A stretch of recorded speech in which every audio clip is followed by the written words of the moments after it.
देखिए, ये नवोदय का आपका 2021 और 22 के लिए है।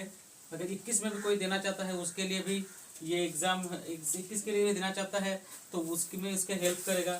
नवोदय, नेतरहाट, सैनिक स्कूल, BHU छात्रवृत्ति, सारे सिलेबस को मैं कवर कर रहा हूँ, आपके लिए हेल्पफुल होगा।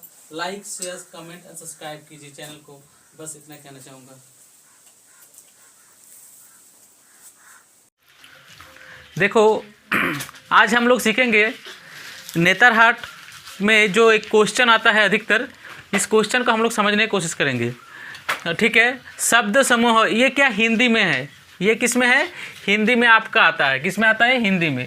ध्यान से देखना, ये हिंदी सब्जेक्ट में आता है और एक ना एक क्वेश्चन जरूर आ जाता है इससे। सिंपल एक क्वेश्चन आएगा, ज़्यादा नहीं आता है एक क्वेश्चन। कभी ज़्यादा से ज़्यादा अगर मेहरबान हो गया क्वेश्चन सेटर तो 2 क्वेश्चन दे देता है। और इस क्वेश्चन को एक ही सिंपल आइडिया है कि इसको आप ज़्यादा से ज़्यादा पढ़ के रखो। इसका कोई ट्रिक नहीं होता है कि नहीं ये ट्रिक होने से ये हो जाएगा।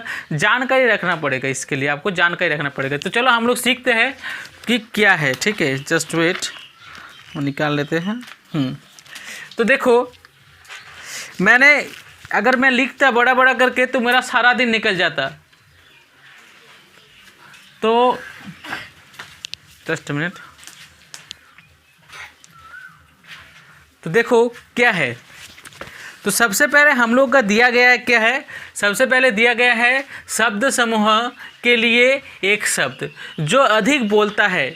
इसको क्या कहते हैं, जो अधिक बोलता है उसको क्या कहते हैं, उसको कहते हैं वाचाल। क्या कहते हैं, क्या कहते हैं, वाचाल। ठीक है, मतलब जो अधिक बोलता रहता है, हमेशा बक बक करता रहता है, उसको क्या बोला जाता है, वाचाल कहा जाता है। क्या कहा जाता है, वाचाल कहा जाता है। समझ में आ गया? ठीक है, ओके।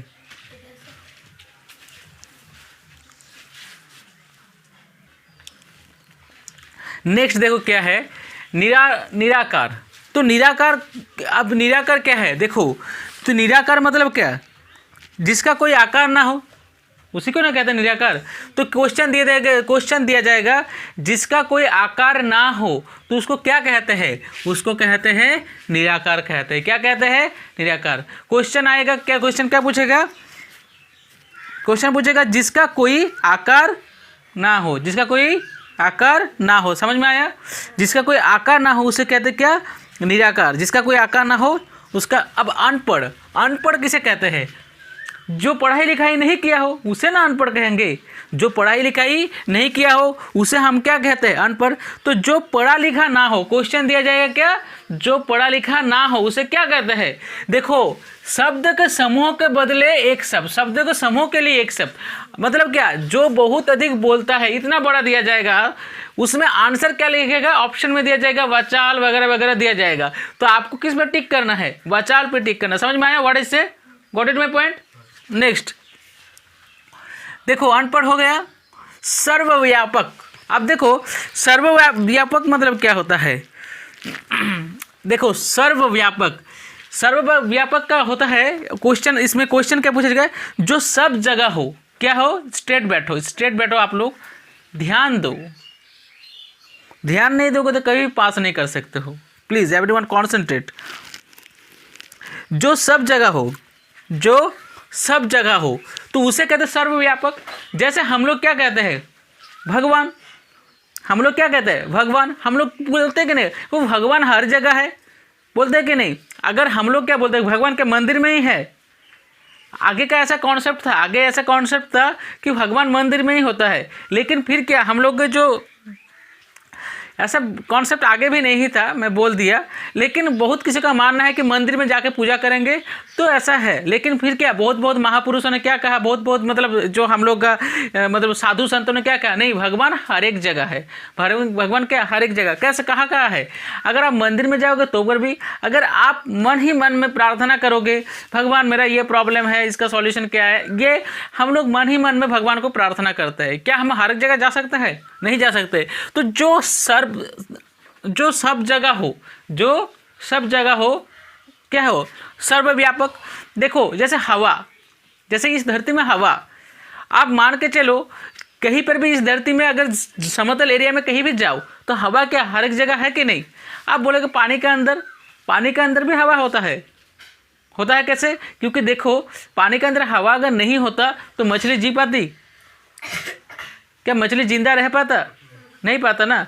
तो इस तरह से क्या है कि सर्वव्यापक जो हर एक जगह पर हो, लेकिन ऐसा नहीं कि हर एक जगह ही हवा होता है।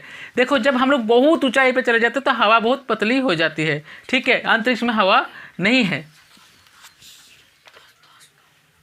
हाँ ठीक है, उसको ठीक कर देंगे हम। अब देखो क्वेश्चन नंबर क्या है हम लोग का? क्वेश्चन नंबर हम लोग का 5 में क्या हो?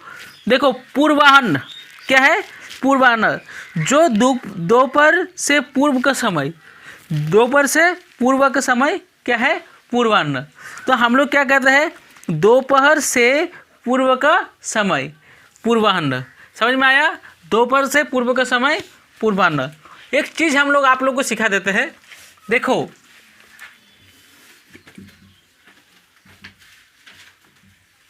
एएम मतलब क्या? रात 12 बजे से दिन 12 बजे तक, याद है? रात 12 बजे से दिन 12 बजे तक को क्या कहते हैं? एएम। ध्यान में रखना, रात 12 बजे से लेके दिन 12 बजे तक हम लोग ये मानते हैं एएम। मतलब रात का अगर 1 बजा है तो क्या बोलेंगे? एएम। रात का 2 बजा है तो एएम। सुबह का 6 बजा है तो एएम। 11:55 है तो एएम। लेकिन जब 12 हो जाएगा तो वो मिड डे।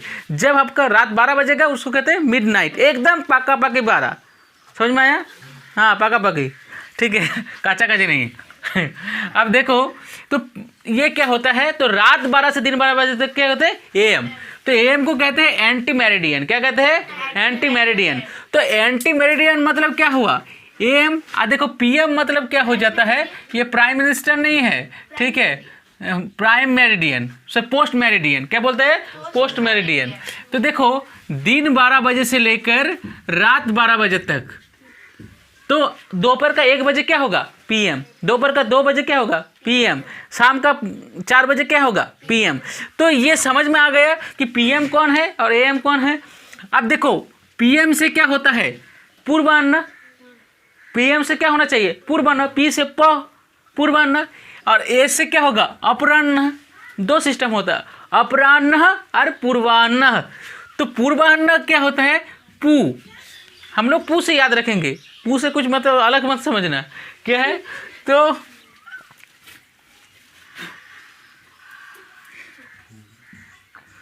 तो पू। लेकिन हम लोग का जो पूर्वाह्न होगा वो पी से क्या होगा? पूर्वाह्न। पी से पू। तो पू किसके लिए होगा? पू ए के लिए होगा। अब देखो ध्यान से क्यों, अब बात समझो, ट्रिक समझो। पू ए के लिए क्यों होगा? एक सिंपल सा ट्रिक बता रहा हूँ। पू ए के लिए क्यों होगा? क्योंकि पूर्वाह्न हमेशा हम लोग ए से क्या होता है? अपराह्न। अपराह्न हो जाता है पीएम के लिए हो जाता है, और पूर्वाह्न हो जाता है एएम के लिए। समझ में आया? अपराह्न किसके लिए हो जाता है? पीएम के लिए। और पूर्वाह्न क्या हो जाता है? एएम के लिए। तो एएम मतलब क्या होता है? दिन 12 बजे से लेके रात 12 बजे से लेके। एएम मतलब क्या? रात 12 बजे से लेके।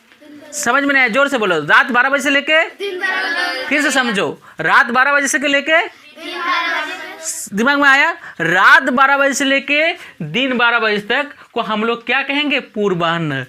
मतलब दोपहर से पूर्व का समय। पूर्वाह्न मतलब क्या? दोपहर से पूर्व का समय। समझ में आया? दोपहर से पूर्व का समय कौन हो गया?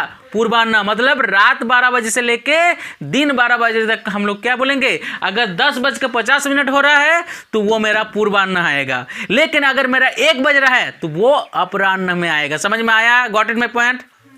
आया? समझ में आया? क्लियर? तो ये चीज याद रखना कि पूर्वाह्न किसे कहते हैं?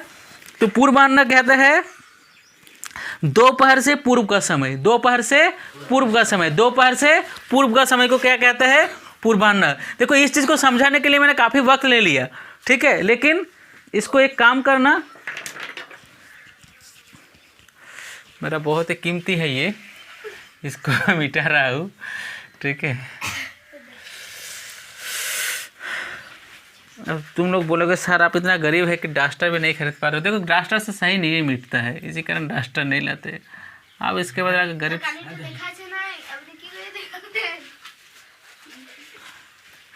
ठीक है। तो अब ध्यान से देखो क्या है कि अब क्या है दर्शनीय, अब क्या है दर्शनीय। तो दर्शनीय किसे कहते हैं, ध्यान से समझना।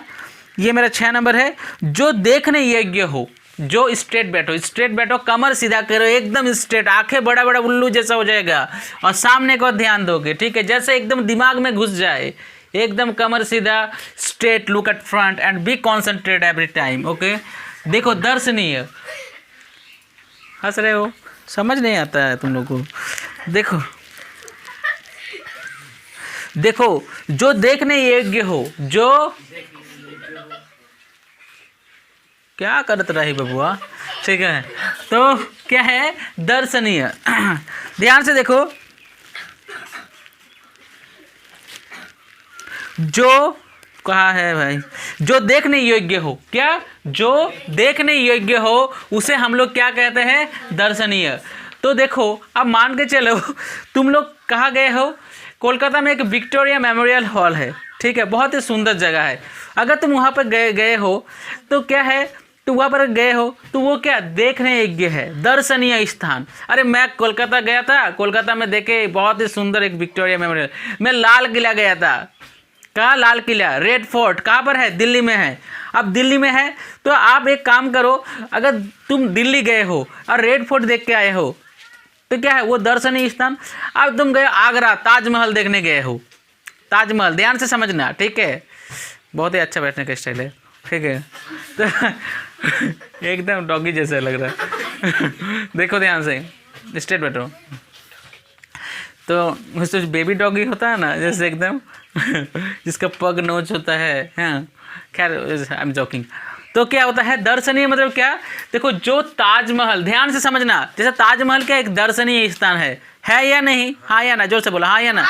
Okay great. ओके अब देखो क्या, तो दर्शनीय स्थान हम लोग किसे कहते हैं, जो देखने योग्य हो, जो देखने, जैसे ताजमहल देखने योग्य है। अब क्या स्टैचू ऑफ यूनिटी नया बना है भारत में, स्टैचू ऑफ यूनिटी का है, सरदार वल्लभ भाई पटेल जो एक स्टैचू है बहुत ही बड़ा, कहाँ पर है, गुजरात में है, कहाँ पर है, गुजरात में है। तो अगर आप लोग गुजरात जाओगे और गुजरात में जाके अगर तुम लोग स्टैचू ऑफ यूनिटी नहीं देखे हो तो क्या देखे हो, तो बिल्कुल जाना देख के आना, लेकिन अभी नहीं, अभी पढ़ाई कर लो। तो देखो, तो दर्शनीय मतलब क्या, जो देखने योग्य हो तो उसे हम लोग क्या कहते हैं दर्शनीय। समझ में आया, हाँ या ना। देखो अब अतुलनीय, जिसका तुलना ही ना हो सके, ऐसा चीज, ऐसा वस्तु जिसका तुलना ही ना हो सके उसे क्या कहते हैं अतुलनीय। ध्यान से स्ट्रेट बैठो, क्या है कि जिसका तुलना ही ना हो सके, जिसका तुलना ना हो सके उसे क्या कहते हैं अतुलनीय। बहुत कुछ ऐसा चीज़ है, बहुत ही कीमती चीज़ है, इसका साथ मेरा तुलना नहीं हो सकता, या किसी की कोई, इसके साथ कोई तुलना ही नहीं किया जा सकता है।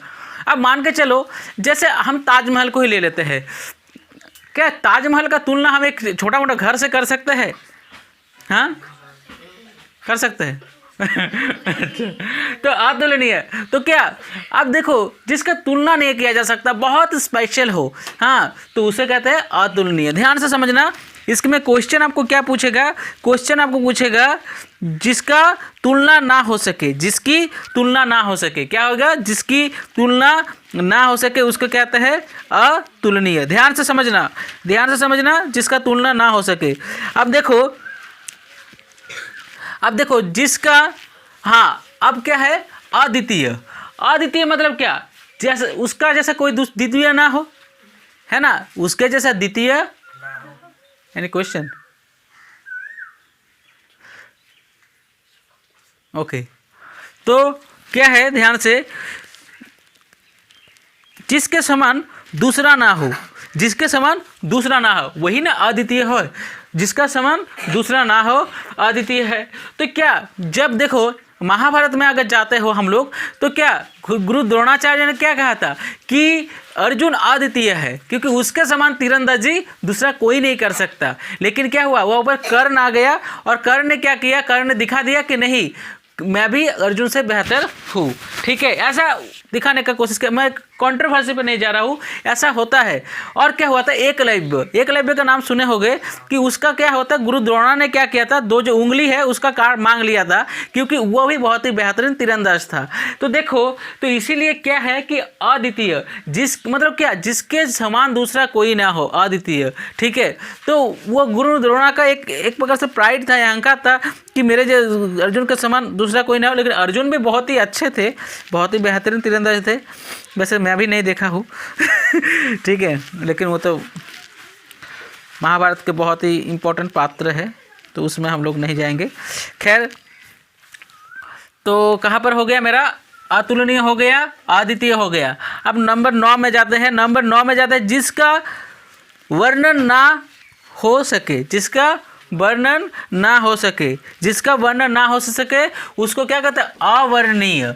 अवर्णनीय, अवर्णनीय। देखो यहाँ पर ये रेप जो दिख रहा है, ये र का प्रोनाउंसिएशन है, अवर्णनीय, अवर्णनीय। तो अवर्णनीय समझ में आ गया। तो अवर्णनीय क्या कहते हैं, तो जिसका वर्णन मतलब ना हो सके, यही ना बताया गया है। क्या दिखाई दिया गया, देख लेते हैं क्या दिया गया है। हाँ, 9 नंबर है ना, जिसका वर्णन ना हो सके, जिसका वर्णन ना हो सके मतलब जिसका वर्णन ही ना हो सके। Please be straight, be straight. देखो, ध्यान से देखोगे, बढ़िया से देखोगे, 2 मिनट बढ़िया से नहीं बैठ पाओगे तो क्या पढ़ोगे तुम लोग। ठीक है, हमेशा ध्यान एकदम एकत्रित करके रखना पढ़ाई पे। ठीक है, अगर ध्यान एकत्रित नहीं करोगे तो भूल जाओगे, क्या दिमाग में नहीं आएगा। 1 मिनट के लिए, 1 सेकंड के लिए अगर ध्यान भटक जाता है 1-2 बार हम लोग का, तो देखो उसके बाद हम लोग क्या बोले, सर पार हो गया। ऐसा हो जाता है कि नहीं। तो इसीलिए क्या, ध्यान हमेशा देना।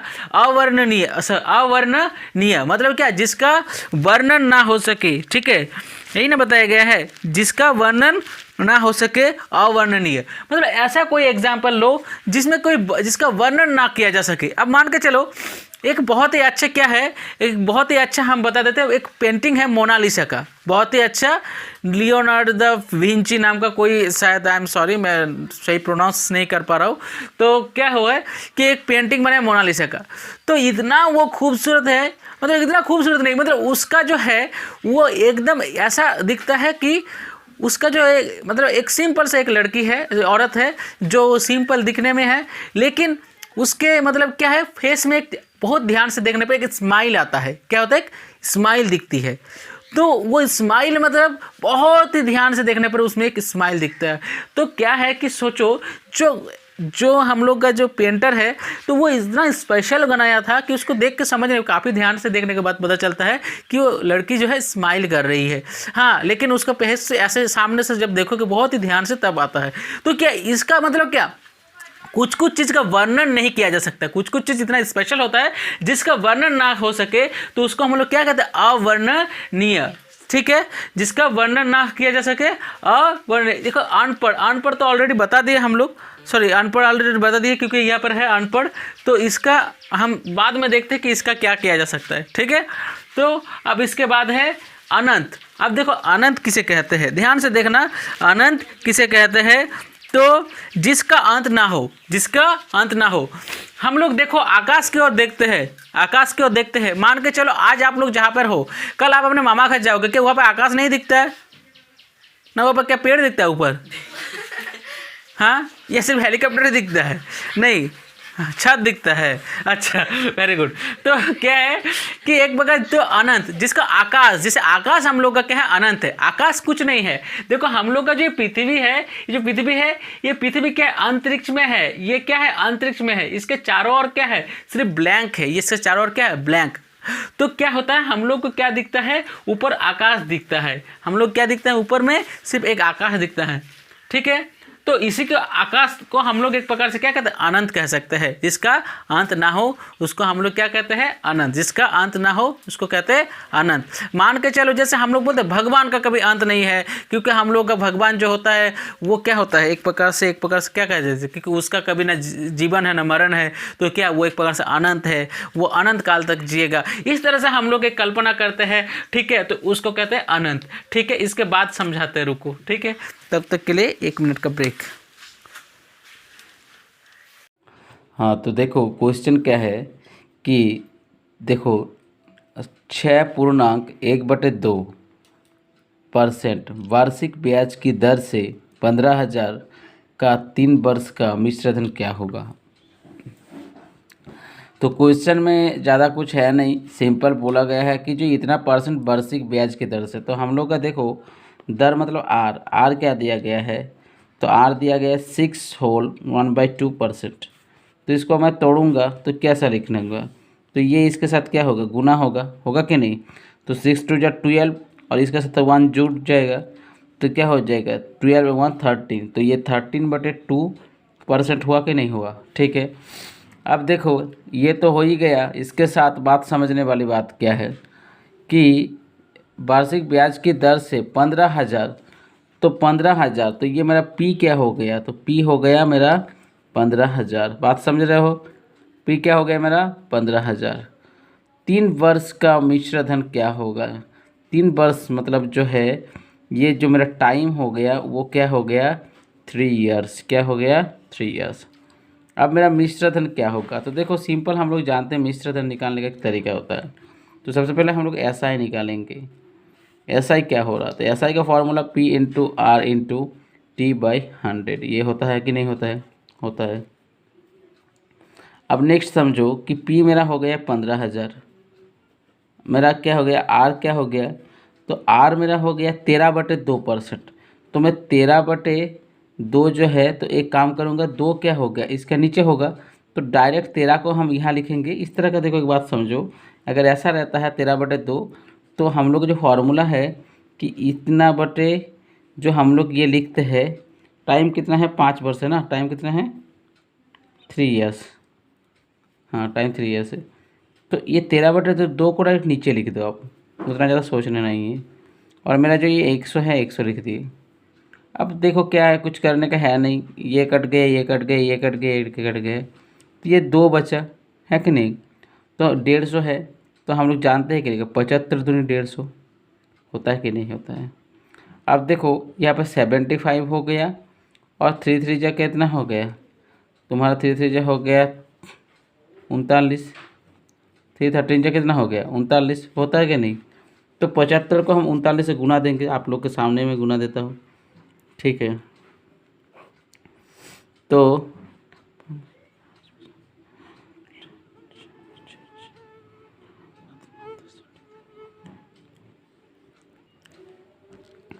तो देखो इसको गुना किए तो हम लोग का क्या निकला 2925। ठीक है, तो हम लोग का निकला 2925।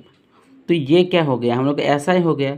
तो मिश्र धन निकालने के लिए हमें क्या करना पड़ेगा, समझो मिश्र धन निकालने के लिए हमें क्या करना पड़ेगा। तो हम लोग जानते हैं कि नहीं मिश्र धन मतलब क्या होता है ए, तो ए बराबर क्या होता है P+SI होता है कि नहीं। तो हम लोग एक काम करते हैं, हमारा P कितना है, P मेरा है 15,000 और ये मेरा कितना है 2,925। जोड़ देते हैं, जोड़ दिया, ये 5 ये 2 ये 9 ये 7 और 1, तो 17,925 हो रहा है कि नहीं। तो हम लोग छोटा करके लिखते हैं 15,000 + 2925। तो इसका आंसर क्या निकलेगा, ये वाला चीज़ निकलेगा। तो यही ना होगा आंसर। ठीक है, तो हम लोग देख लेते हैं कि मिश्र धन आंसर है या नहीं। देखो तो ये जो 40 नंबर है क्वेश्चन, तो ये 40 नंबर जो क्वेश्चन है, देखो क्या है कि बात समझ रहे हो, छोड़ो जस्ट मिनट। ओके, हाँ जो 40 नंबर जो क्वेश्चन है ध्यान से देखना। तो ये क्या बोला गया है कि 6% जो है ना 6.1/2 वार्षिक ब्याज की दर से, बात समझ रहे हो कि ये जो वार्षिक ब्याज है मतलब एक साल में इसको अगर 15,000 रुपये मैं मान के चलो बैंक में जाकर लोन लेता हूँ, कितना लेता हूँ 15,000 रुपये मैं बैंक में जाकर लोन लेता हूँ, कितने साल के लिए 3 साल के लिए। तो बैंक बोल रहा है आपको सूद क्या देना पड़ेगा, हर साल आपको देना पड़ेगा 6,000 6% 6.1/2% आपको सूद देना पड़ेगा। ठीक है, सूद मतलब समझते हो ना, सिंपल इंटरेस्ट देना पड़ेगा। तो ये देना पड़ेगा। तो 1 साल में 2 साल में और 3 साल में उसे कितना देना पड़ेगा, अगर जो देना पड़ेगा बैंक को फिर वापस, तो वो कितना देगा 17,925। तो वही ना आंसर हम लोग का निकल गया। ये बी नंबर यहाँ पर दिया गया है। और जस्ट देखो कि हम लोग का आंसर वही है। तो ये क्या होगा, ये आंसर मेरा रुपए में होगा कि नहीं, रुपए में होगा। ठीक है, तो ये आंसर हो गया। अब आशा करता हूँ आप लोग समझ गए हो। तो इसको बनाओ बढ़िया से। ठीक है, देखो नेक्स्ट क्वेश्चन क्या है हम लोग का। 16 नंबर क्वेश्चन है। ये थोड़ा 15 जैसा दिख रहा है, लेकिन ये 15 मैंने पहले लिख दिया था, फिर मैंने इसको 16 किया। थोड़ा सा और ठीक कर देता हूँ। हाँ ठीक है। तो देखो अब समझो, कितने प्रतिशत ब्याज की दर से 500 रुपये 3 वर्ष का मिश्र धन 560 रुपये हो जाएगा। देखो ये एसआई का क्वेश्चन है, एसआई का। तो एसआई मतलब सिंपल इंटरेस्ट का। तो देखो क्वेश्चन में क्या पूछा जा रहा है। क्वेश्चन में सिंपल इस तरह के क्वेश्चन को हमेशा समझना, एक ही आइडिया लगाना कि बैंक के बारे में सोचना कि मान के चलो मैंने मूलधन जो 500 रुपये क्या किया, मैं बैंक में जाकर उधारी लिया, 500 रुपये बैंक में जाकर उधारी लिया। ठीक है, फिर मैं क्या किया, ध्यान से समझो कि मेरा टी जो है कितने वर्ष के लिए, 3 वर्ष के लिए लिया। कितने वर्ष के लिए लिया, 3 वर्ष के लिए लिया। तो मुझे मिटाना कितना है। अब जब मैं मिटाऊंगा बैंक को, तो बैंक को जब मिटाऊंगा तो सूद समेत मिटाऊंगा।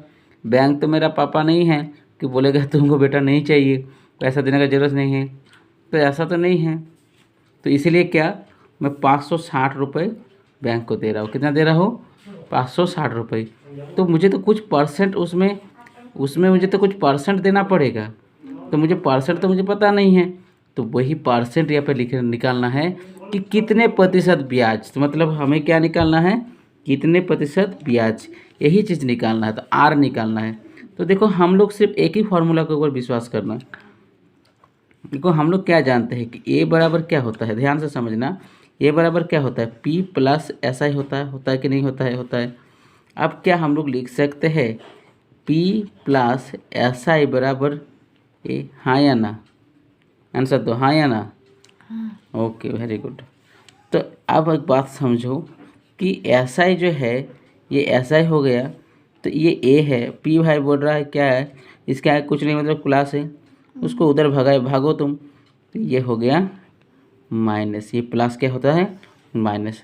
तो देखो अब यहाँ से क्या हो गया, अगर मेरे पास ए कितना है 560 रुपये है और पी मेरा कितना है 500 रुपये है। तो इस तरह से हम लोग 560 से अगर 500 घटाएंगे तो 60 रुपये बचेगा कि नहीं बचेगा। तो यही तो मेरा एस आई हो गया, यही तो मेरा एस आई हो गया कि नहीं। अब नेक्स्ट देखते हैं। देखो अब बात समझो कि हम लोग का जो फार्मूला है, हम लोग एक फार्मूला जानते हैं, एस आई बराबर कितना होता है, पी गुना आर गुना टी बटे कितना होता है 100 होता है कि नहीं होता है, होता है श्योर। अब बात समझो कि एस आई का मान कितना हो गया 60 हो गया, पी का मान कितना है 500 है, आर का मान तो मुझे पता नहीं, आर तो निकालना है। टी कितना है हमारा 3 वर्ष है कि नहीं, 3 ईयर्स है ना, हाँ 3 ईयर्स ही है। और उसके बाद मेरा ये 100 हो गया। देखो एक चीज़ हमेशा याद रखना कि नीचे कुछ नहीं है मतलब उसका एक है, जिसका कोई नहीं होता उसका भगवान होता है। तो जिसके नीचे कुछ नहीं है उसका नीचे एक है। तो अब एक सिंपल सा काटो इसको, ये 100 शून्य शून्य कट गया कि नहीं कट गया। देखो मैं काट सकता हूँ लेकिन अभी मैं थोड़ा नहीं काटूंगा, फिर से मैं लिखूँगा और इससे क्या होता है बेहतर होता है। इधर मैं 5 लिख दिया, इधर आर लिख दिया, इधर मैं 3 लिख दिया और इसके नीचे कुछ नहीं मतलब क्या है एक है। तो एक तो कुछ वैल्यू नहीं रखता है। अब देखो एक सिंपल सा हम तब काट के दिखाते हैं कि देखो हम लोग जानते हैं कि नहीं, सिंपल सा हिसाब देखो 5 ऊपर ऊपर कटता है, अगर इक्वल रहे तो ऊपर ऊपर कटता है। तो देखो 5 12 जा 60 होता है, कितना होता है 5 12 जा 60। हाँ तो अब देखो 5 12 60 हो गया तो 12 बच गया, ये भी ऊपर है ये भी ऊपर है तो ये भी कटेगा ये भी कटेगा। तो 3 चौक 12, तो कितना बचा, तो आर बराबर कितना बचा 4 ही ना बचा। तो इसलिए हम लोग लिख सकते हैं आर बराबर 4, लेकिन ये किस में निकलेगा परसेंट में निकलेगा। तो अगर 4% वार्षिक ब्याज की दर से अगर मैं एक काम करता हूँ तो इस तरह से हम लोग का हो जाएगा। मैथ को समझ लेते हैं, फिर से देख लो, समझने का कुछ है ही नहीं, मैं तो बता ही दिया सब कुछ डिटेल्स, ये देख लो। और इधर मैं आपको दिखाता हूँ थोड़ा प्रीव्यू इस टाइप से। लेकिन ये सब क्या होगा, ये सब जो हैगा रुपए में आंसर होगा। ये क्या है रुपए है, तुम लोग रुपए लिख लेना, मैंने तो लिखा नहीं है। तो आप लोग लिख लेना, ये है क्वेश्चन मेरा हम लोग का। ठीक है, अब हम लोग किताब में जाते हैं। तो ये हम लोग का 16 नंबर क्वेश्चन है, कितने प्रतिशत वार्षिक ब्याज की दर से 500 रुपये 3 वर्ष में, तो वार्षिक ब्याज मेरा क्या हो गया 4%। तो ये मेरा हो गया answer, this is the answer. Okay, got it my point. Okay, तो अभी हम लोग का क्वेश्चन देखो चला जाता है 19 नंबर क्वेश्चन पर। ये थोड़ा सा एक चेंजेस है यहाँ पर, आप लोग के लिए काफ़ी आसान होगा, लेकिन तो पर भी मैं समझा देता हूँ। देखो क्वेश्चन में जो है इसमें अब हम लोग समझते हैं, देखो 1 वर्ष 3 माह इसको समझते हैं। तो देखो हम लोग टी क्या लिखेंगे, 1 वर्ष और 3 माह लिखे। तो देखो बात समझो कि 1 वर्ष और 3 माह जो हम लोग लिखे, तो 1 वर्ष मतलब कि 1 वर्ष को 1 लिख देगा, 3 माह को देखो अगर वर्ष में कन्वर्ट करेंगे तो 3/12 होगा, है कि नहीं। तो 3/12 हो गया। तो अब इसको हम लोग क्या करेंगे, देखो एक सिंपल सा आइडिया लगाते हैं, इसको सिंपल से एक आइडिया लगाते हैं। क्योंकि देखो आप समझो, आप बोलोगे सर कि आप 3/12 कैसे कर दिए, अगर कोई नहीं जानता है तो उसके लिए मैं समझा रहा हूँ। एक बात समझो, हम लोग लिख सकते हैं कि 12 माह बराबर क्या होता है 1 साल, तक ही नहीं 1 साथ 1 ईयर। तो 12 के साथ तो देखो माह का अगर हम छोड़ देते हैं तो 12 नीचे आ जाएगा कि नहीं। तो एक माह मतलब क्या है, कुछ नहीं, मतलब 1 माह है। तो देखो ये जो माह के बदले में क्या लिखे, माह के बदले में लिख दिए 1/12। तो 3 देखो बात समझ रहे हो, थोड़ा थोड़ा डिटेल्स में समझाता हूँ तुम लोग को ताकि आप लोगों को पता चल जाए। ठीक है, अब 1 माह के बदले हम क्या लिख सकते हैं, 1/12 लिख सकते हैं। तो 1/12 साल हो गया, क्योंकि ये भी वर्ष है तो ये भी वर्ष होना चाहिए। तो देखो हम लोग लिख सकते हैं कि नहीं कि 1 प्लस जो 3 लिखे तो 3 माह। तो 3 माह मतलब क्या होता है, 1 माह मतलब 1/12 होता है कि नहीं। तो 3 इसके साथ गुना होगा कि नहीं। तो देखो तो 1 और 3 एक अब 3 है, 3 12 हो गया कि नहीं। अब इसको हम लोग यहाँ पर भी काट सकते हैं। देखो 3 एकम 3 और 3 चौके 12 हुआ कि नहीं। अब इसको इस तरह से लिख सकते हैं कि 1 प्लस 1/4 लिख सकते हैं। अब 4 एकम 4, 1 कितना होगा 5, तो 5/4 क्या हो गया, ये ईयर्स हो गया। क्या हो गया, ये ईयर्स। बात समझ में आया। तो देखो मतलब क्या है कि 1 वर्ष 3 माह को हम लोग क्या लिख सकते हैं, 5/4 वर्ष लिख सकते हैं, 5/4 वर्ष लिख सकते हैं। क्वेश्चन क्या बोल रहा है कि बैंक में गया 25,000 रुपये मैंने उधार 2500 रुपये उधार लिया, कितने 1 वर्ष 3 माह के लिए, लेकिन मुझे सूद कितना देना पड़ेगा, मतलब सिंपल इंटरेस्ट कितना देना पड़ेगा मुझे, तो 4% देना पड़ेगा। तो मेरा ब्याज का दर मेरा ब्याज कितना होगा, तो ब्याज देखो क्या कितना होगा। तो हम लोग जानते हैं कि फॉर्मूला क्या होता है, SI बराबर क्या होता है, P/R/T कितना होता है 100 होता है कि नहीं होता है। तो देखो बात समझो, तो SI का मान कितना हो गया, SI हो गया मेरा हो गया कितना है, SI तो मुझे पता ही नहीं। और ये क्या हो गया 2500 है। और ये R क्या हो गया, R मेरा कितना है 4 है। और ये कितना है मेरा, देखो ध्यान से, ये मैं भूल गया फिर से, 5/4 कितना है 5 इधर देखो है कि नहीं 5/4, ये दिख रहा है आप लोग को। और देखो इधर क्या है, वर्ष कितना है, वर्ष हो गया तुम्हारा, टाइम इतना हो गया, और रेट मेरा कितना है आर 4%। अब समझो कि आर मेरा 4% हो गया, टाइम मेरा कितना है 5/4 है ना। तो 5 इधर लिख दिया और 4 मेरा क्या आ जाएगा नीचे आ जाएगा, हाँ गुना 100, ये शून्य कट गया 25। ठीक है। और ये 4 कट गया, तो 25 को 5 से गुना करेंगे तो कितना होगा 125 होगा कि नहीं। तो 125 रुपये मेरा क्या हो गया, मेरा ये हो गया ब्याज हो गया, ऐसा ही हो गया। बस यही तो मैथ है और कुछ तो है नहीं इसमें। देखो ये है 19 नंबर क्वेश्चन, और इसमें क्या है देखो क्या है, ऑप्शन हम लोग को दिया है कि नहीं, कि ऑप्शन बी नंबर है 125। ये हो गया आंसर, समझ में आया ना। अच्छा ओके, चलो ठीक है, बाय। देखिए ये जो मैं आप लोगों के लिए बना रहा हूँ ये वीडियोस, तो ये बेसिकली आपको एक प्लेलिस्ट मिलेगा नवोदय का, जिसमें 2021 और 22 सेशन हो गया। तो क्या है 2021 और 22 सेशन का जो है मैं पूरा नवोदय का वीडियोस क्लियर करूंगा। इसमें आपको मतलब एक प्लेलिस्ट मिलेगा, एक ही प्लेलिस्ट मिलेगा जिसमें मैं 30 मिनट हो सकता है, किसी में 10 मिनट, किसी में 15 मिनट इस तरह से पढ़ाऊँ। ठीक है, तो उस वीडियोस को आप ध्यान, ये सारे जो प्लेलिस्ट है उसको आप ध्यान से देखिएगा तो आपको पता चल जाएगा, आपको काफ़ी लाभ मिलेगा। अगर आप एक वीडियो देखने के बाद दूसरा वीडियो नहीं देखेंगे तो आपको काफ़ी प्रॉब्लम होगा, मतलब आप समझ नहीं पाओगे कि क्या क्या है क्या नहीं है। तो इसीलिए ये जो मैं पढ़ा रहा हूँ ये बेसिकली क्या है, नवोदय का नाम का प्लेलिस्ट है, लेकिन इसमें कवर होगा नवोदय एग्जाम कवर होगा जो क्लास 6 के लिए देना चाहता है एग्ज़ाम। इसमें नेतरहाट जो झारखंड में एक एग्ज़ाम होता है, नेतरहाट हजारीबाग का एक क्या होता है एग्ज़ाम होता है लड़के लड़कियों के लिए, काफ़ी बढ़िया स्कूल है। उसके बाद है ये स्टेट लेवल का एग्ज़ाम होता है, और एक सैनिक स्कूल है उसका भी काफ़ी सारा सिलेबस इसमें कवर होगा। BHU का कवर हो जाएगा, छात्रवृत्ति अगर आप दोगे क्लास 7-8 में वो भी कवर हो जाएगा। या छोटे मोटे जो एग्ज़ाम होगा, अगर किसी का मैथ्स कमज़ोर है तो आई एम डैम श्योर यहाँ से आप सीखोगे तो आपका मैथ्स स्ट्रांग हो जाएगा और काफ़ी सारी जानकारी आपको मिल जाएगा। ये डायरेक्शन सेंस टेस्ट लिखा, इसमें कोई आप मत ध्यान दीजिएगा।